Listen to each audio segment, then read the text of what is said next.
Let me scan this person to find out if he's our main target in terms of fragrance and particles.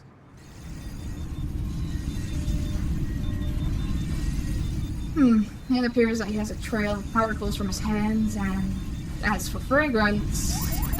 Woolly, attractive person. Woolly, attractive person. Woolly, attractive person.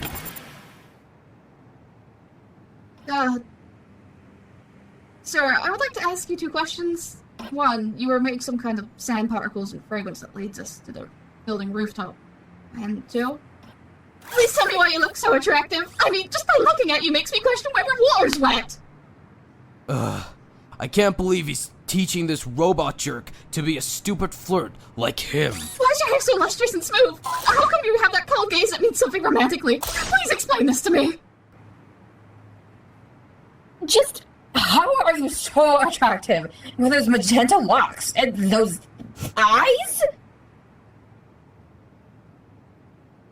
Oh, we have a problem. This man is attractive. Too attractive. Why does he appeal? Oh, come on! Just look at him! Do you even think that you couldn't see any appeal at all about this man? Look at his lips! How about his eyes? His chiseled face? Or how about his magenta lock just lying on his shoulder? He's just too... Ah! Sorry, you are gonna make me act up if you keep being so goddamn attractive! You're in the way. Huh? Look, I didn't mean to interfere. I mean, what I'm saying is that your exotic beauty was making my world spin, not in a way that makes me nauseous or anything. It's just Sir?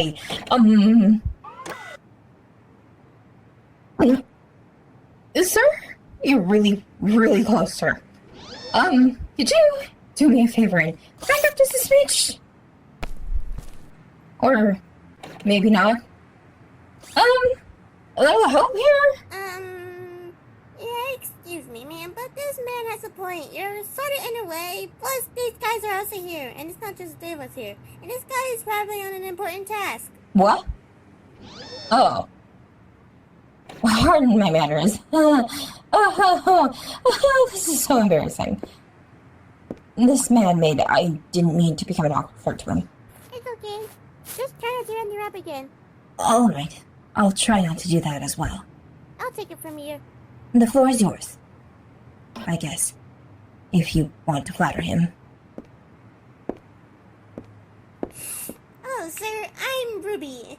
We could, maybe pause on whatever it is that's going on here? Is it something I said? Fascinating. Okay. That's enough eye contact for us. Your contract has to wait. Huh?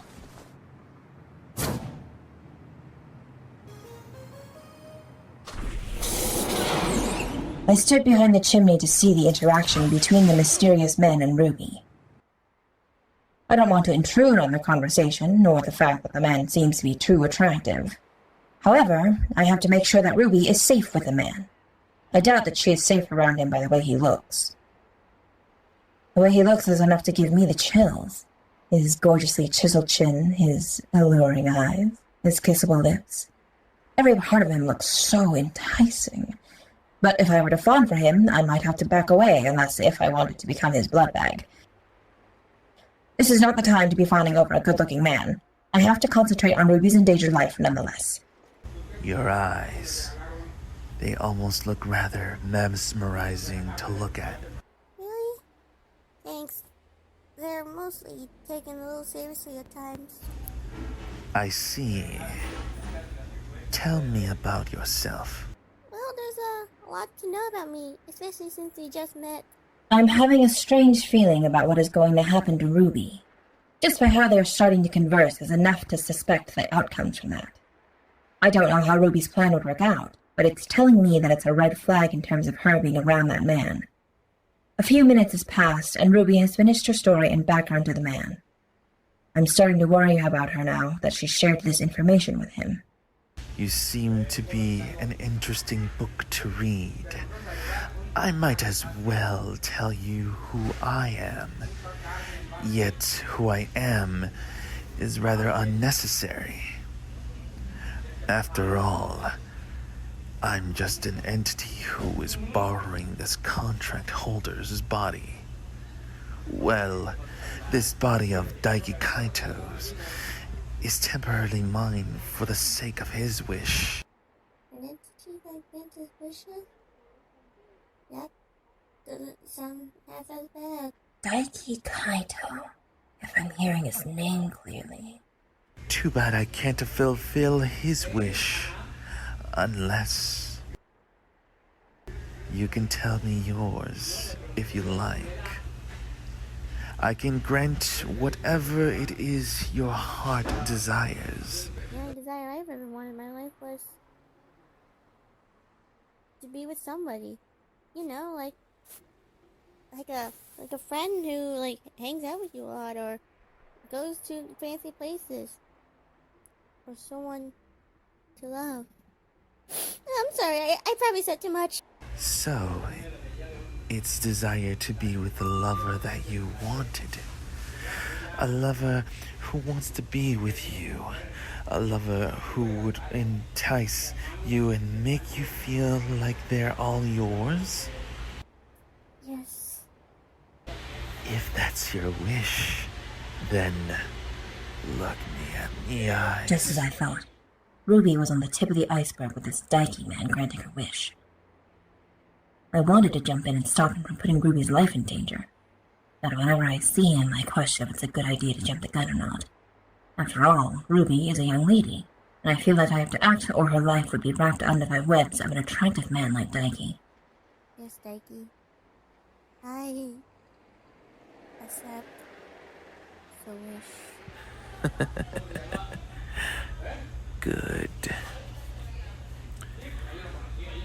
You're going to be a good little contract holder for me.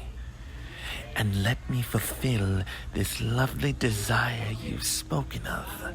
Minutes, hours, even days had passed, and I eventually gave up because of not just Ruby's trust in him, but also the man's ability to tangle her into a trap that she couldn't ignore.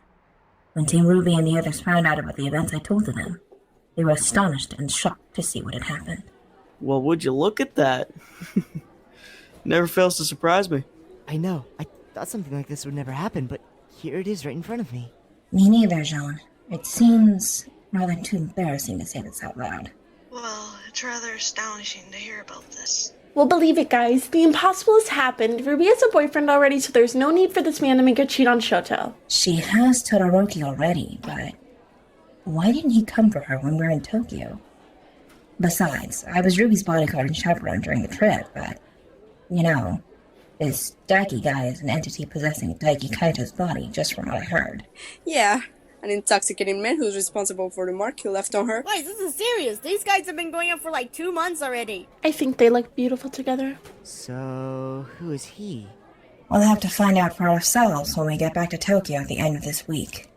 2 weeks ago, June the 19th, 2010, was when Ruby surrendered to a mysterious man in Tokyo.